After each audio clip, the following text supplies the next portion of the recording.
एक गांव में एक बुजुर्ग व्यक्ति रहते थे जिनका नाम बाबा राजबीर था।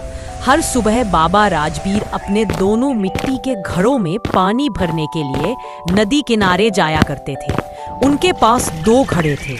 एक घड़ा बिल्कुल सही था, चमकदार, मजबूत और बिना किसी दरार के, और दूसरा थोड़ा अलग था।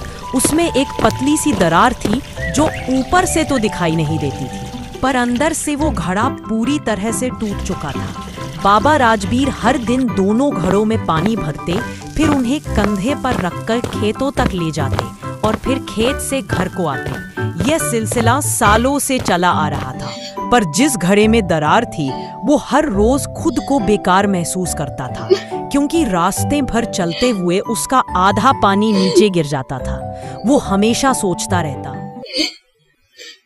मैं हर दिन बाबा का पानी गिरा देता हूँ। मैं बेकार हूँ, मैं अधूरा हूँ, मैं उनका काम बिगाड़ता हूँ।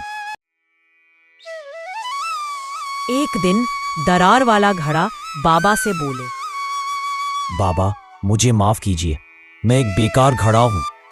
मैं हर दिन आधा पानी गिरा देता हूँ। बाबा मुस्कुराए और बोले, तू सच में ये मानता है? कल सुबह मैं तुझे एक बात दिखाता हूँ। अगली सुबह बाबा रोज की तरह अपने दोनों घड़े लेकर नदी तक गए। जब पानी भरकर खेत की ओर लौटे तो रास्ते में नीचे जमीन की ओर इशारा करते हुए उस दरार वाले घड़े से बोले,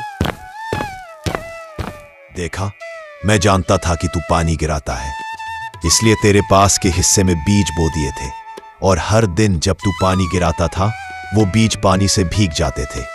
और आज देख, ये खूबसूरत फूल खिले हैं सिर्फ तेरी वजह से। मैं तो समझता था कि मैं बेकार हूँ, पर आपने तो मेरी कमी को एक तोहफा बना दिया। उस दिन के बाद वो घड़ा कभी नहीं शर्माया। उसे समझ आ गया था उसकी दरार में भी एक खूबसूरती छुपी है। सीख, हर इंसान में कोई ना कोई खूबी होती है। अपनी कमियों से कभी शर्माओ मत। क्या पता वही किसी के जीवन में रंग भर दे।